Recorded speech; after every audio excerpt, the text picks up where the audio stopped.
কিরামদেরকে একসাথে ডাকলেন এবং যুদ্ধের প্রস্তুতির জন্য আল্লাহ নবী সাহাবায়ে কিরামদেরকে বাছাই করা শুরু করলেন।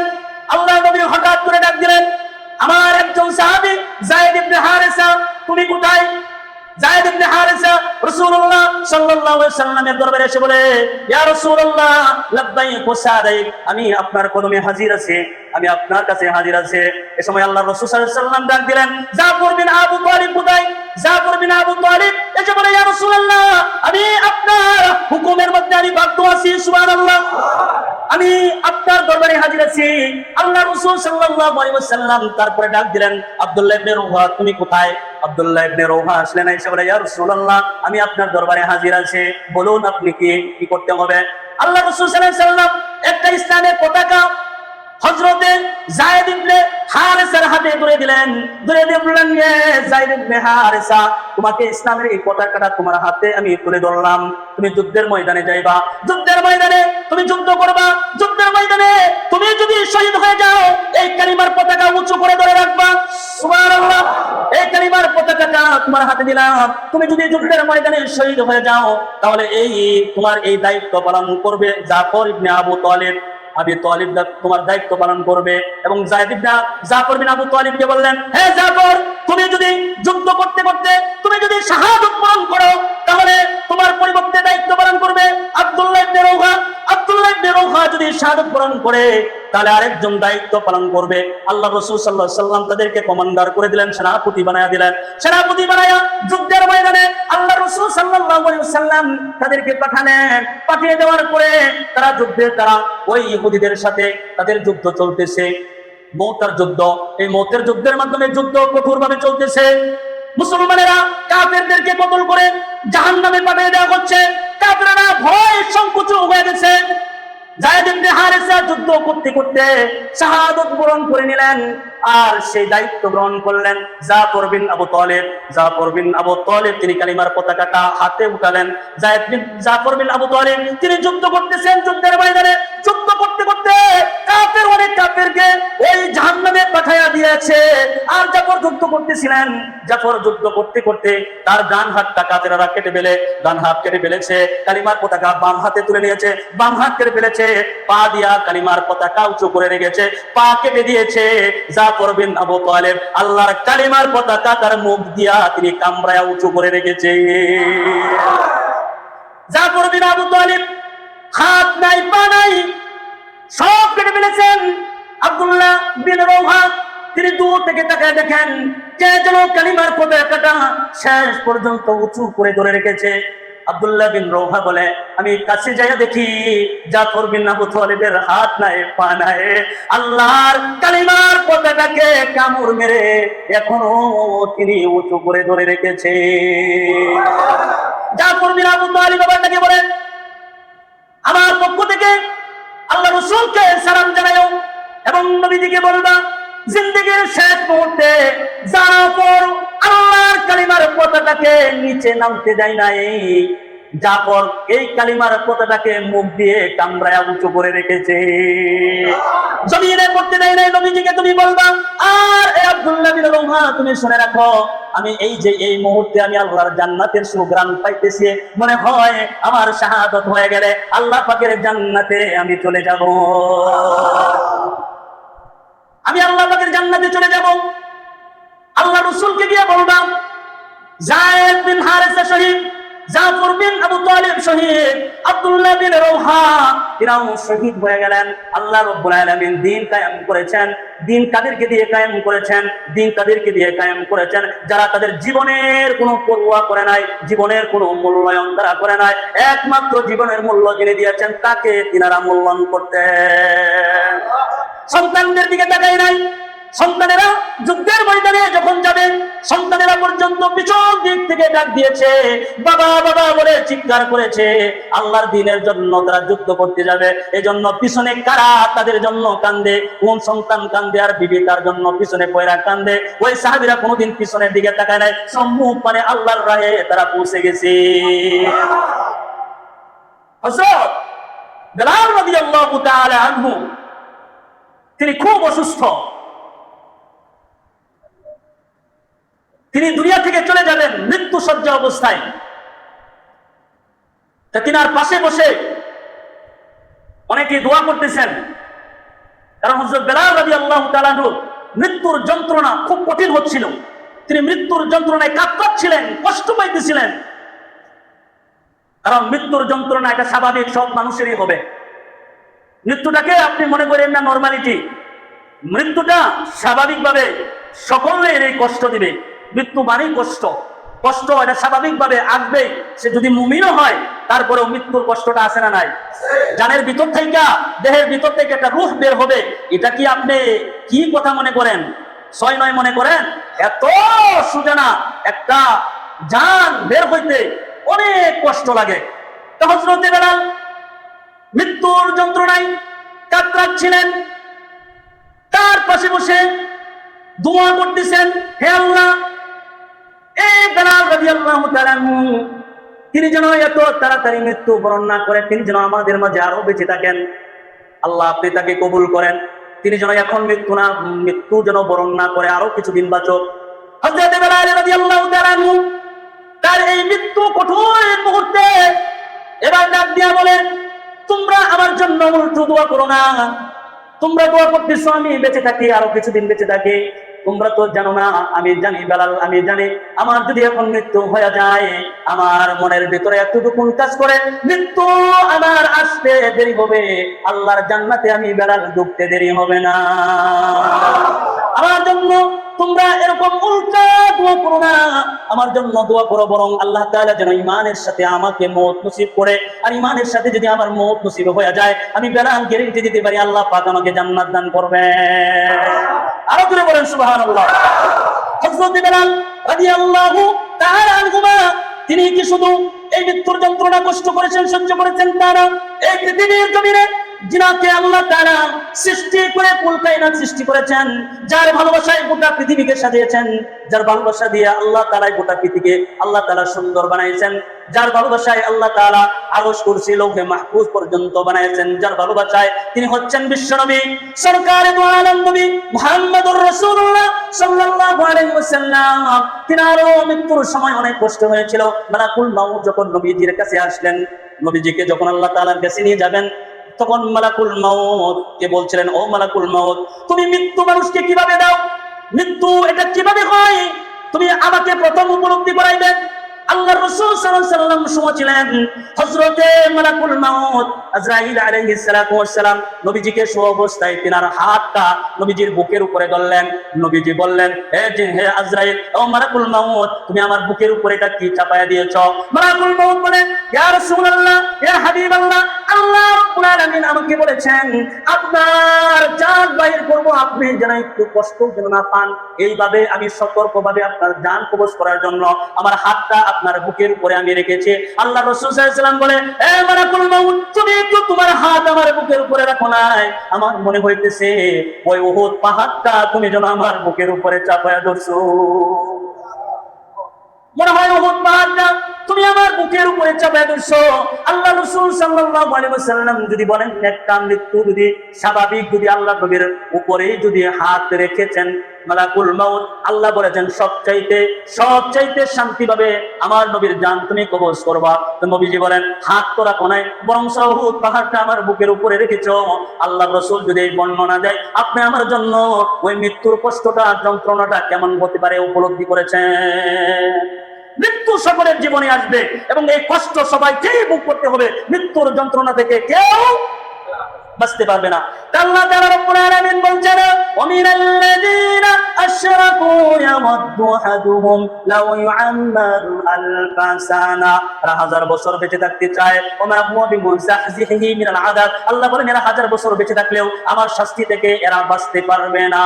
ওয়াল্লাহু বাসীরুম বিমা ইয়ামালুন, আল্লাহ তাআলা বলেন এদের কর্মকাণ্ড সম্পর্কে আমি আল্লাহ তাআলা সব দেখি। সুবহানাল্লাহ বলেন, কারণ আমি এদের কর্মকাণ্ড সম্পর্কে আমি সবকিছু আমি আল্লাহ তাআলা দেখি, সবকিছু আমি জানি। আমি আল্লাহকে আনফলো করে তারা তাদের জিন্দেগি চালাইবে, 1000 বছর বেঁচে থাকবে, হতে পারে না, মরবে তো গ্রেফতার হবে, জাহান্নামের শাস্তি ভোগ করতে হবে। কথা বলেন ঠিক না ঠিক? তারপরের আয়াতে আল্লাহ তাআলা নতুন একটা বিষয়কে সামনে এনেছেন। নতুন একটা বিষয় খুব সুন্দর করে বুঝবেন। আল্লাহ তাআলার সামনে যে বিষয় টেনেছেন এটা নতুন একটা বিষয়। আল্লাহ তাআলা বলেন, قل من كان عدوا لجبريل فإنه نزله على قلبك بإذن الله। আল্লাহ রাব্বুল আলামিন বলছেন, কুল মান কানা আদুওয়ান লিজিবরিল, রব্বুল আলামিন বলেন, ইয়া রাসূলুল্লাহ আপনি ইহুদি সম্প্রদায়কে বলে দেন, কুল মান কানা আদুওয়ান লিজিবরিল, তারা যদি জিবরাইলের সাথে শত্রুতা পোষণ করে, তারা যদি জিবরাইলকে শত্রু মনে করে, বলেন কি মনে করে? কাকে শত্রু মনে করে? ইহুদিরা হযরত জিবরাইল আলাইহিস সালাতু ওয়াস সালামকে তারা শত্রু মনে করে, দুশমন মনে করে। আল্লাহ পাক বলেন, ফাইন্নাহু নাযালাহু আলা কলবিকা বিইযনিল্লাহ। আপনি ইহুদিরা তারা বলতো যে আল্লাহ তাআলা যদি কোনো মানুষ যদি জান্নাতে যাওয়ার মতো হয় তাহলে আমরাই শুধু জান্নাতে যাব, আর কেউ জান্নাতে যাবে না, শুধু আমরাই জান্নাতে যাব। এবং তারা এই কথাটাও বলতো যে আমরা কোনোদিন জাহান্নামে যাব না। মাঝখানে আরেকটা কথা বলতো, যদি কোনো কারণবশত পেস লাগিয়া যদি জাহান্নামে যাইতেই হয় তাহলে আমাদের জাহান্নামে থাকবো মাত্র সর্বোচ্চ 40 দিন। ইহুদিদের বক্তব্য, তারা কনফিডেন্স এবং আত্মবিশ্বাসের সাথে তারা বলতো আমরাই শুধু জান্নাতের উত্তরাধিকারী, আমরা ছাড়া আর কেউ জান্নাতে যাবে না। এটা তারা ধারণা করত। এটা কাদের ধারণা? কি ধারণা?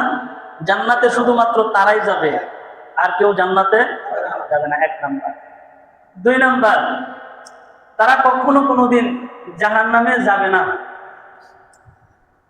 আবার বলতো যদিও কোনো কারণবশত জাহান্নামে যাওয়া লাগে তাহলে আমরা জাহান্নামে থাকবো মাত্র 40 দিন, তারপরে আবার আমরা জান্নাতে ফিরে আসবো এবং অনন্তকাল আমরা জান্নাতেই থাকবো। এটা ছিল তাদের ধারণা। এবং তারা এই কথাটা যে বলতো খুব কনফিডেন্সের সাথে, এত কনফিডেন্স তাদের ছিল যে না আমরাই শুধু জান্নাতে যাব আর কেউ না। তখন আল্লাহ তাআলা সূরাতুল বাকারার 94 নম্বর আয়াত নাজিল করলেন। আল্লাহ তাআলা বলেন, কুল ইন কানাত লাকুমুদ দারুল আখিরাতু ইনদাল্লাহি খালিসাতান মিন দুনিন নাস। আল্লাহ তাআলা বলেন, ইয়া রাসূলুল্লাহ তারা পরকালে জান্নাত শুধুমাত্র তাদের জন্যই যদি হয়ে থাকে, শুধু তারাই শুধু জান্নাতে যাবে, এই কনফিডেন্স এবং আত্মবিশ্বাস যদি তাদের থাকে তাহলে আপনি তাদেরকে বলে দিন, আমি বলতেছি ফাতামান্নাবুল মাউত, তারা যেন মৃত্যু কামনা করে। কারণ যার আত্মবিশ্বাস শুধুমাত্র তারাই জান্নাতে যাবে, অন্য কেউ জান্নাতে যাবে না, সেই হিসাবে দুনিয়াতে থাইকে লাভ কি? মৃত্যু হইলেই তো জান্নাতে চলে যাইবা। দুনিয়ার ভিতরে বেজাল আর বেজাল, কখনো বেশি গরম লাগে, বিরাট বেজাল, কখনো বৃষ্টি নামে ঠান্ডা লাগে, বেজাল, রাস্তায় কাদা হয়ে যা, বেজাল, কখনো কখনো জিনিসপত্রের দাম বেড়ে যা, বিশাল বেজাল। এত বেজালের মধ্যে থাইকা তোমাদের লাভটা কি? সুতরাং ফাতামান্নাবুল মাউতা, এত বেজালের মধ্যে থাইকা লাভ নাই, তোমরা নিজেরা মৃত্যু কামনা করো। সুবহানাল্লাহ বলে। আল্লাহ কাদেরকে কথা বললেন? ইহুদিদেরকে। খুব সুন্দর করে বুঝবেন, কারণ মৃত্যুই হচ্ছে একমাত্র জান্নাতে যাওয়ার বাধা। মৃত্যু হয়ে গেলেই তোমাদের যে কনফিডেন্স আর আত্মবিশ্বাস, তোমরা জান্নাতে চলে যাবে গা, তাহলে তোমরা মৃত্যু কামনা করো। আল্লাহ রাসূল সাল্লাল্লাহু আলাইহি ওয়াসাল্লাম বললেন, ঠিক আছে তোমরা মৃত্যু কামনা করো। এ কথা বলার পরে আল্লাহ তাআলা শর্ত লাগাইছেন, ইন কুনতুম সাদিকিন, যদি তোমরা সত্যবাদী হয়ে থাকো। সুবহানাল্লাহ। যদি তোমরা সত্যবাদী হও, আর জান্নাত শুধু তোমাদের জন্যই, আর কারো জন্য না। সুতরাং মইরা গেলেই তোমরা জান্নাত পেয়ে যাইবা। তোমরা মৃত্যু কামনা করো যদি তোমরা সত্যবাদী হও। আল্লাহ পাক রব্বুল আলামিন বলছেন, কুল ইন কানাত লাকুমুদ-দারুল আখিরাতু ইনদাল্লাহি খালিসাতান মিন দুনিন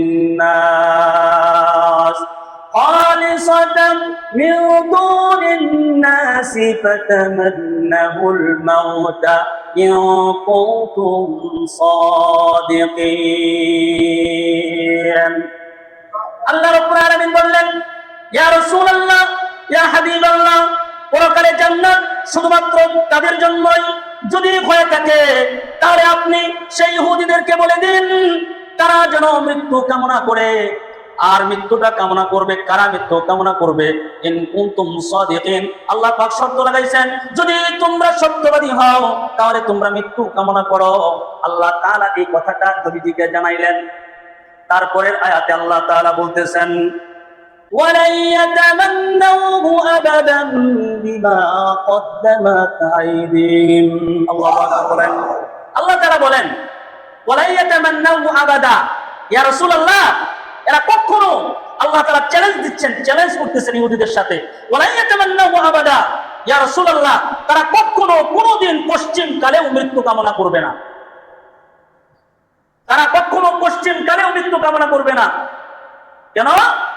বিমা কদ্দামাত আইদিহিম, কারণ এরা প্রত্যেকেই জানে যে এরা দুই হাতে কি কামাই করেছে, এই দুই হাতে কি পরিমাণ গুনাহ করেছে, কত জুলুম করেছে, কি অপরাধ করেছে, কত বড় বড় গুনাহ করেছে, এরা ভালো করেই জানে। এজন্য এরা মৃত্যু কামনা করবে না। কারণ মৃত্যু কামনা করবে, মৃত্যুকে তো ভয় পাওয়ার কথা মুমিনের হইতে পারে না। মুমিন কখনো মৃত্যুকে ভয় পায় না। মুমিন মনে করেন মৃত্যুর দরজা হচ্ছে আমার জান্নাতের দরজা। ওয়ালা ইয়াতামান্নাহু আবাদা, এরা কখনো মৃত্যু কামনা করবে না। বিমা কদ্দামাত আইদিহিম, এরা এদের কর্ম সম্পর্কে ভালো করেই জানে। এরা যে কত বড় ফিতনাবাজ, কত বড় চাপাবাজ, কত বড় জুলুমবাজি এরা করছে এই দুনিয়াতে, এরা ভালো করেই জানে। তারপরে আল্লাহ তাআলা বলেন, ইয়া রাসূলুল্লাহ, আপনি শুনুন, আল্লাহু আলিমুম বিজ-জালিমিন। আল্লাহ পাক রব্বুল আলামিন বললেন, আল্লাহু আলিমুম বিজ-জালিমিন, জালেমদের সম্পর্কে আল্লাহ তাআলা ভালো করে জানে। সুবহানাল্লাহ। আল্লাহ পাক বলছেন যে আমি জালেমদের সম্পর্কে ভালো করেই জানি, তারা কখনো মৃত্যু কামনা করবে না। চ্যালেঞ্জ কার? আরো জোরে বলেন। তারপরের আয়াতে আল্লাহ রাব্বুল আলামিন খুব সুন্দর করে আমাদেরকে জানায় দিয়েছেন। আল্লাহ তাআলা বলেন, ইয়া রাসূলুল্লাহ, আপনি শুনুন, ওয়ালা তাজিদান্নাহুম আহসানান নাসি আলা হায়া। আল্লাহ তাআলা বলেন যে শুনো, ওয়ালা তাজিদান্নাহুম আহসানান নাসি আলা হায়া। ইয়া রাসূলুল্লাহ, এরা তো মৃত্যু কামনা করবেই না, কিন্তু দেখেন মৃত্যু তো কামনা করবেই না, বরং এরা ওয়ালা তাজিদান্নাহুম আহসানান নাসি আলা হায়া, এরা এদের জীবনের ব্যাপারে, এই দুনিয়ার জীবনটাকে নিয়ে তাদেরকে আপনি খুব বেশি লোভনীয় পাবেন। এরা এদের দুনিয়ার জীবনটা, এদের হায়াতটা এরা অনেক লোভনীয় মনে করে, যে এই হায়াত আমাদের অনেক দামি হায়াত, এই হায়াতের মধ্যে তাদের লোভ। আর যে ব্যক্তি তার হায়াতের মধ্যে লোভ আছে, ওই ব্যক্তি কখনো মৃত্যু কামনা করতে পারে না। এরা তাদের হায়াতের ব্যাপারে লোভী। ওয়া মিনাল্লাযীনা আশরাকু, এবং মুশরিকদের থেকেও এরা বেশি লোভী। যারা মুশরিক, যারা আল্লাহ তাআলাকে অস্বীকার করে, এদের থেকেও এরা বেশি, এদের জীবনের প্রতি এদের মায়া বেশি, এদের জীবনের প্রতি এরা লোভ বেশি। এরা কখনো মৃত্যু কামনা করবে না। আয়াওয়াতু আহাদুহুম লাউ ইউআম্মারু আলফা সানা। আল্লাহু আকবার বলেন। আল্লাহ তাআলা বলছেন, বরং এরা তো, তারা বলে আমরা যদি 1000 বছর বেঁচে থাকতে পারতাম। কি বলে এরা? ইহুদিরা বরং বলতে থাকে, আমরা যদি অনেক দীর্ঘ হায়াত পাইতাম, আমরা যদি লম্বা হায়াত পাইতাম, 1000 বছর যদি বাঁচতে পারতাম, এটা ছিল তাদের অবস্থান। তারা তো মৃত্যু কামনা বরং করবেই না, তারা আবার দুনিয়াতে বাঁচতে চাই কয় হাজার বছর, 1000 বছর। কিংবা আল্লাহ তাআলা এই কোরআনে কারীমের মধ্যে এইভাবে বলছেন যে তারা 1000 বছর বাঁচতে চাই। আর যে ব্যক্তি 1000 বছর বাঁচার ইচ্ছা চিন্তা ফিকির আছে, ওই ব্যক্তি মৃত্যু কামনা করবে? সে মৃত্যু কামনা করবে না। কারণ কেন?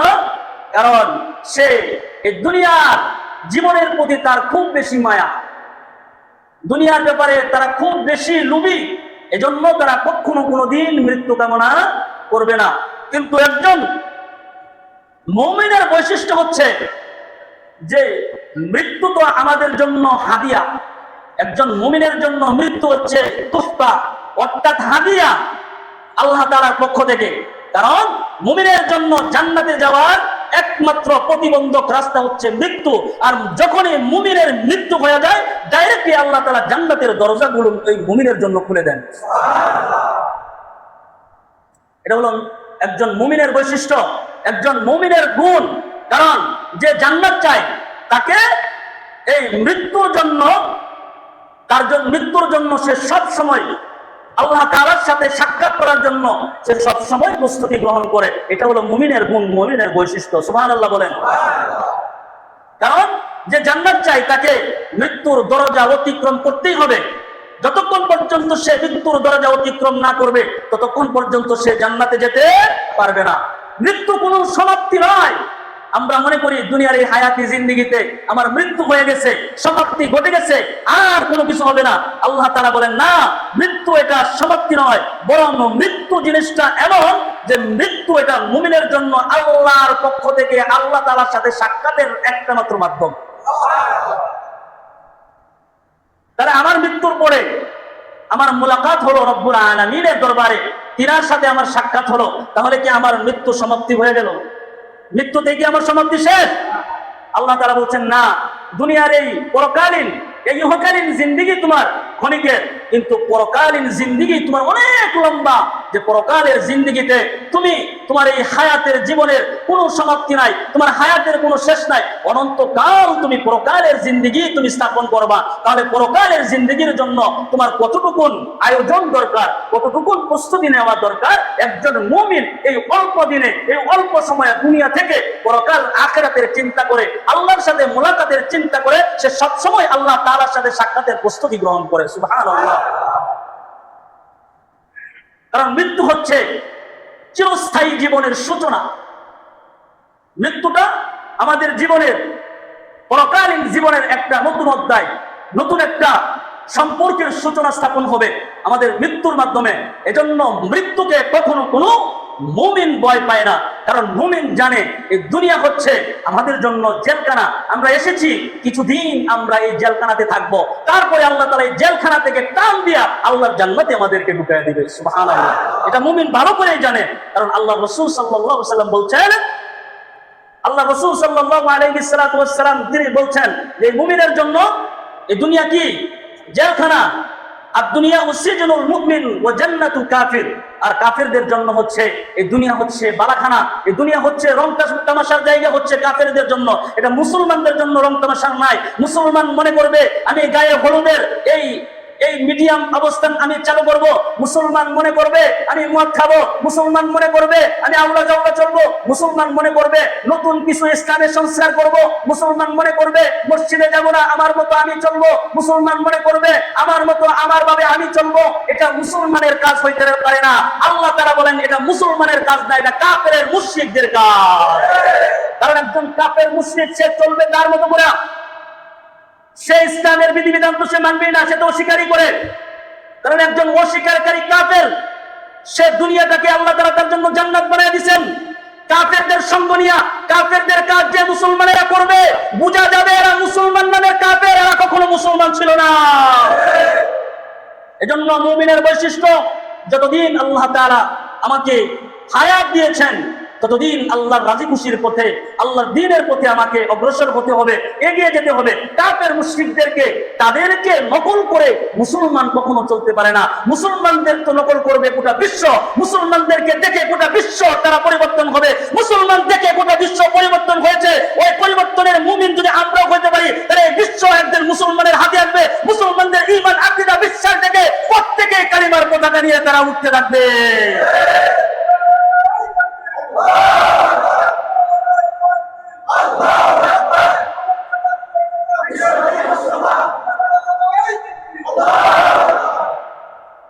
তাহলে মৃত্যুকে কখনো মুমিন ভয় পায় নাই।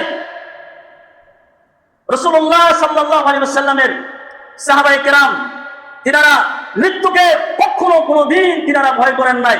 আল্লাহর রাসূল তিনি যখনই তাদেরকে ডেকেছেন, তারা বলতেন, ইয়া রাসূলুল্লাহ লাব্বাইক ওয়া সাদাইক, আমরা আপনার সামনে হাজির আছি, আপনি শুধু আমাদেরকে হুকুম করেন।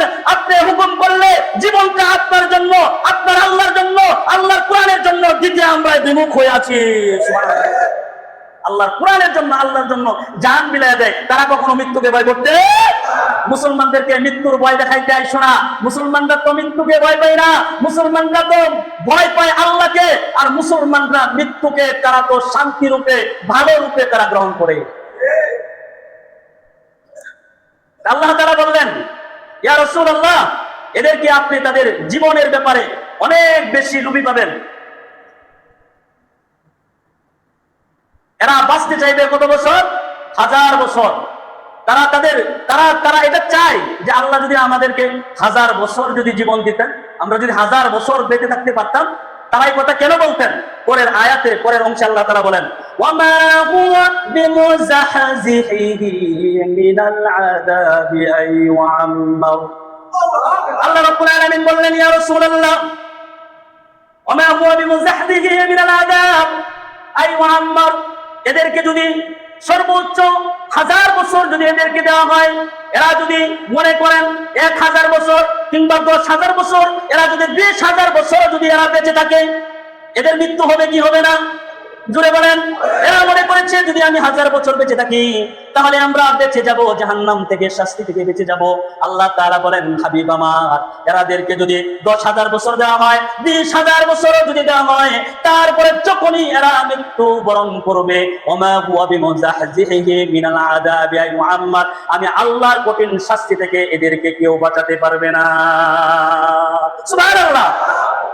তুমি 50 বছর, 60 বছর, সর্বোচ্চ 100 বছর হায়াত পায়া বেড়াগিরি করো, মাতবরি করো, বিচার উল্টা করো, নেতাগিরি করো, মনে করো তুমি একটা নেতা, তোমার ঘাড় কেউ ধরতে পারবে না, তোমার কানের মাঝে তোরা মলা দিতে পারবে না। তোমরা এটা মনে করো 100 বছর হয়ে গেছে, এখন মনে করো তুমি নেতা, তুমি দেশের একটা কিছু। আল্লাহ বলেন, না, মৃত্যু হইব, কানটা দইরা জান্নাতের জাহান্নামের শাস্তি ভোগ করতে হবে। আল্লাহ তাআলা কেন বলছেন 1000 বছর বাঁচলেও লাভ নাই? 1000 বছর বাঁচলেও লাভ নাই। যখনই তোমার মৃত্যু হবে, তখনই তুমি আল্লাহর শাস্তির সম্মুখীন তুমি হইবা। আল্লাহর শাস্তি তোমার সামনে আসবে, তুমি আল্লাহর শাস্তি থেকে বাঁচতে পারবে না। এজন্য একটা মুমিন, সে বাঁচবে তো সিংহের মতো বাঁচবে। কথা বলেন ঠিক না বেটে? একজন মানুষ, একজন মুমিন, সে মৃত্যুকে ভয় করে না। তবে একজন মানুষের মৃত্যু কামনা করা জায়েজ নাই। কেউ যদি মৃত্যু কামনা করে, এই মৃত্যু কামনা করা কি নাই? জায়েজ নাই। বরং সেই দোয়া করতে হবে, বারাকাল্লাহু ফি হায়াতি, আল্লাহ তাআলা যেন হায়াত বৃদ্ধি করে দেন, আল্লাহ তাআলা যেন হায়াত বৃদ্ধি করে দেন।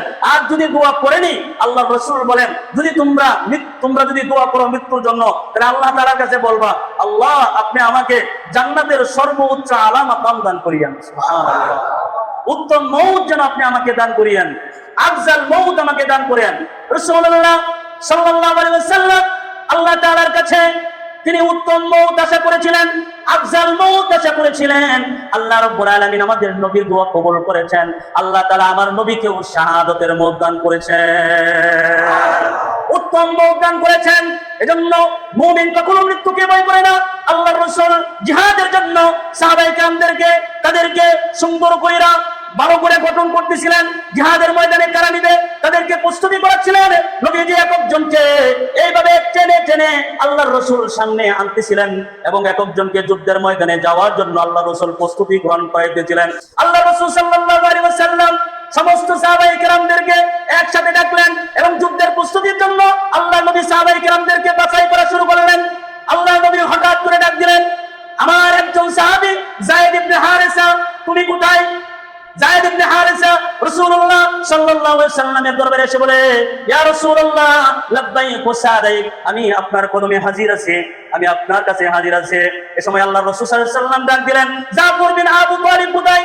জাফর বিন আবু তালিব এসে বলে, ইয়া রাসূলুল্লাহ আমি আপনার হুকুমের মধ্যে আমি বাধ্য আছি, সুবহানাল্লাহ, আমি আপনার দরবারে হাজির আছি। আল্লাহ রাসূল সাল্লাল্লাহু আলাইহি ওয়াসাল্লাম তারপরে ডাক দিলেন, আব্দুল্লাহ ইবনে রওহা তুমি কোথায়? আব্দুল্লাহ ইবনে রওহা আসলেন, এসে বলে, ইয়া রাসূলুল্লাহ আমি আপনার দরবারে হাজির আছি, বলুন আপনি কি করতে হবে? আল্লাহ রাসূল সাল্লাল্লাহু আলাইহি ওয়াসাল্লাম একটা ইসলামের পতাকা হযরতে যায়েদ ইবনে হারেসার হাতে ধরে দিলেন, ধরে দিয়ে বললেন, যায়েদ ইবনে হারেসা তোমাকে ইসলামের এই পতাকাটা তোমার হাতে আমি তুলে ধরলাম, তুমি যুদ্ধের ময়দানে যাইবা, যুদ্ধের ময়দানে তুমি যুদ্ধ করবা, যুদ্ধের ময়দানে তুমি যদি শহীদ হয়ে যাও এই কালিমার পতাকা উঁচু করে ধরে রাখবা, সুবহানাল্লাহ, এই কালিমার পতাকাটা তোমার হাতে দিলাম, তুমি যদি যুদ্ধের ময়দানে শহীদ হয়ে যাও তাহলে এই তোমার এই দায়িত্ব পালন করবে জাফর ইবনে আবু তালিব, আবু তালিব তোমার দায়িত্ব পালন করবে।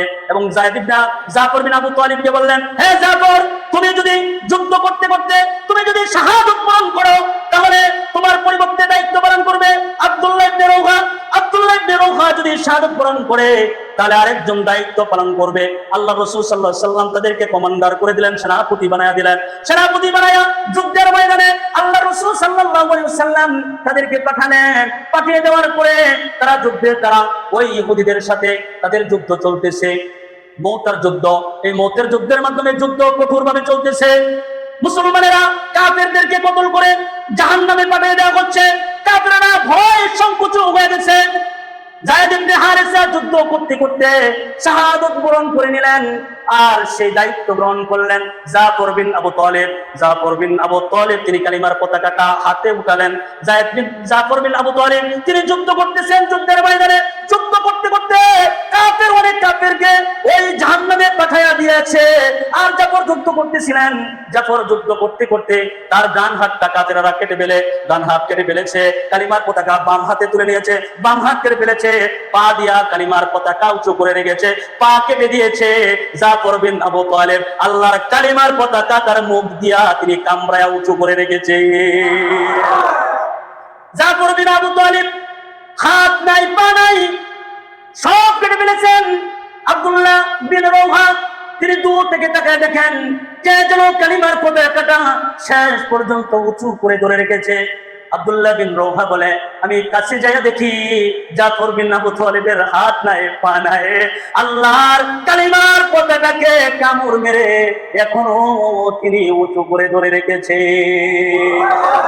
জাফর বিন আবু তালিব বাবাকে বলেন, আমার পক্ষ থেকে আল্লাহ রাসূলকে সালাম জানাও এবং নবীজিকে বলবা জিন্দেগীর শেষ মুহূর্তে জাফর আল্লাহর কালিমার পতাকাকে নিচে নামতে দেয় নাই। জাফর এই কালিমার পতাকাকে মুখ দিয়ে কামড়ায়া উঁচু করে রেখেছে, জমিনে পড়তে দেয় নাই। নবীজিকে তুমি বলবা।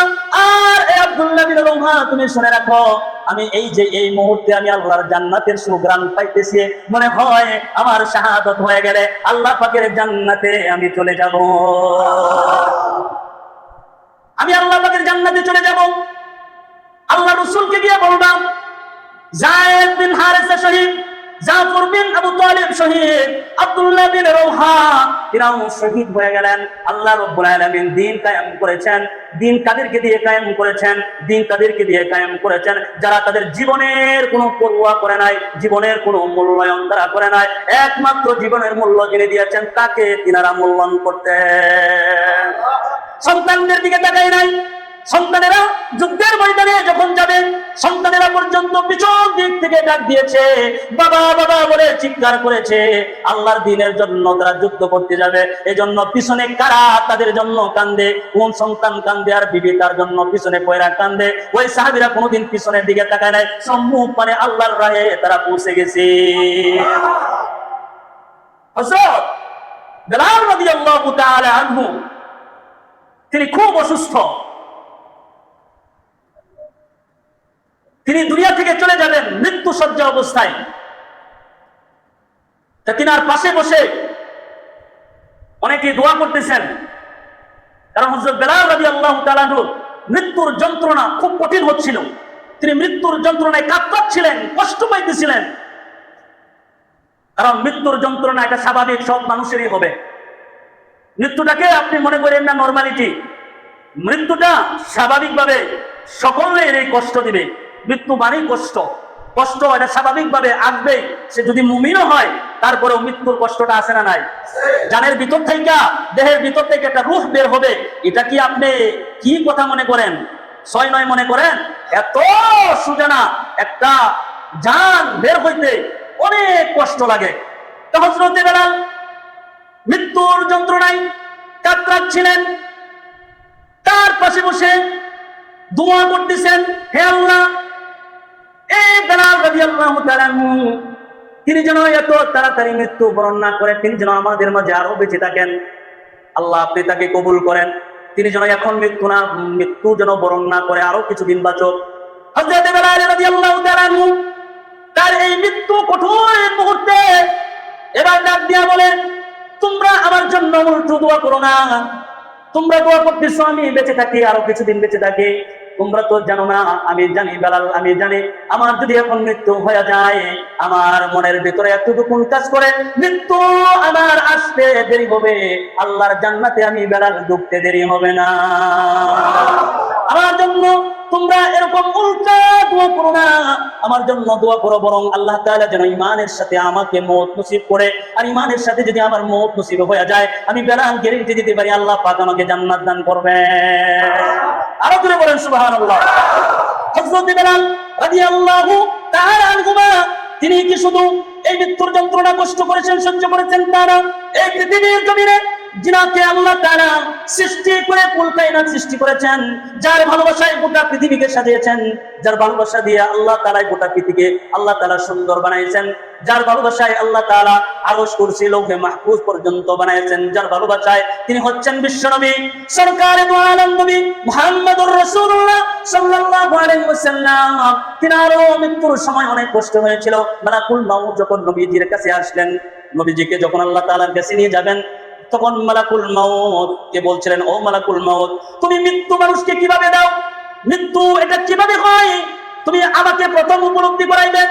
আল্লাহর রাসূল সাল্লাল্লাহু আলাইহি ওয়াসাল্লাম শুনেছিলেন হযরতে মালাকুল মাউত আজরাইল আলাইহিস সালাতু ওয়াস সালাম নবীজিকে শোয়া অবস্থায় তিনার হাতটা নবীজির বুকের উপরে ধরলেন। নবীজি বললেন, হে আজরাইল, ও মালাকুল মাউত, তুমি আমার বুকের উপরে এটা কি চাপায়া দিয়েছো? মালাকুল মাউত বলেন, ইয়া রাসূলুল্লাহ, ইয়া হাবিবাল্লাহ, আল্লাহ রাব্বুল আলামিন আমাকে বলেছেন আপনার জান বাইর করব, আপনি যেন একটু কষ্ট যেন না পান, এইভাবে আমি সতর্কভাবে আপনার জান কবজ করার জন্য আমার হাতটা আপনার বুকের উপরে আমি রেখেছি। আল্লাহ রাসূল সাল্লাল্লাহু আলাইহি ওয়াসাল্লাম বলে, এ মালাকুল মাউত, তুমি একটু তোমার হাত আমার বুকের উপরে রাখো নাই, আমার মনে হইতেছে ওই উহুদ পাহাড়টা তুমি যেন আমার বুকের উপরে চাপায়া ধরছো। মনে হয় উহুদ পাহাড়টা তুমি আমার বুকের উপরে চাপায়া ধরছো। আল্লাহ রাসূল সাল্লাল্লাহু আলাইহি ওয়াসাল্লাম যদি বলেন একটা মৃত্যু যদি স্বাভাবিক, যদি আল্লাহ নবীর উপরে যদি হাত রেখেছেন মালাকুল মাউত, আল্লাহ বলেছেন সবচাইতে শান্তিভাবে আমার নবীর জান তুমি কবজ করবা। তো নবীজি বলেন, হাত তো রাখো নাই, বরং উহুদ পাহাড়টা আমার বুকের উপরে রেখেছো।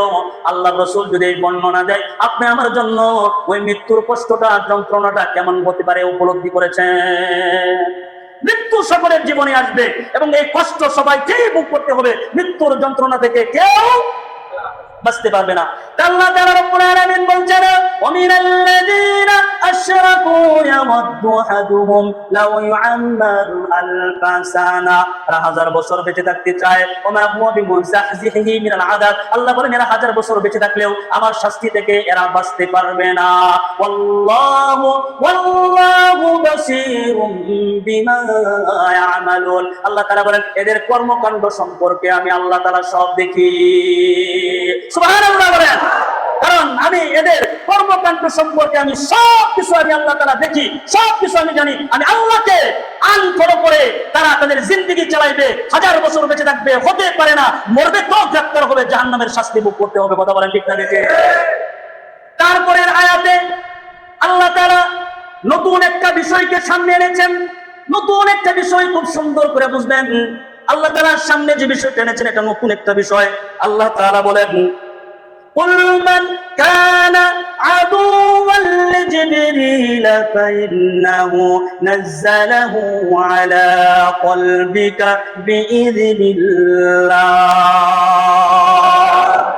الله رب العالمين বলছেন قل من كان عدوا لجبريل রব্বুল আলামিন বলেন ইয়া রাসূলুল্লাহ আপনি ইহুদি সম্প্রদায়কে বলে দেন কুল মান কানা আদুওয়াল লিজিবরিল তারা যদি জিবরাইলের সাথে শত্রুতা পোষণ করে তারা যদি জিবরাইলকে শত্রু মনে করে বলেন কি মনে করে কাকে শত্রু মনে করে ইহুদিরা হযরত জিবরাইল আলাইহিস সালাতু ওয়াস সালামকে তারা শত্রু মনে করে দুশমন মনে করে আল্লাহ পাক বলেন ফাইন্নাহু নাযালাহু আলা কলবিকা বিইযনিল্লাহ আপনি ইহুদি সম্প্রদায়কে বলে দেন জিবরাইল তিনি তিনার নিজের মতবাদ নিয়ে আপনার কাছে আসেন না তিনার বানানো কোনো বিষয় নিয়ে আসেন না আল্লাহ পাকের পক্ষ থেকে আল্লাহ যা আদেশ করেন সেইগুলো আমি নবীর কাছে জিবরাইল এসে ওহী নাযিল করেন সুবহানাল্লাহ এটা জিবরাইলের ব্যক্তিগত কোনো বিষয় আপনার কাছে নিয়ে আসেন না আমার বিষয় আপনার কাছে ওহী নিয়ে আসেন সুবহানাল্লাহ বলেন এই আয়াতের প্রেক্ষাপট এই আয়াতটা কেন নাযিল হইল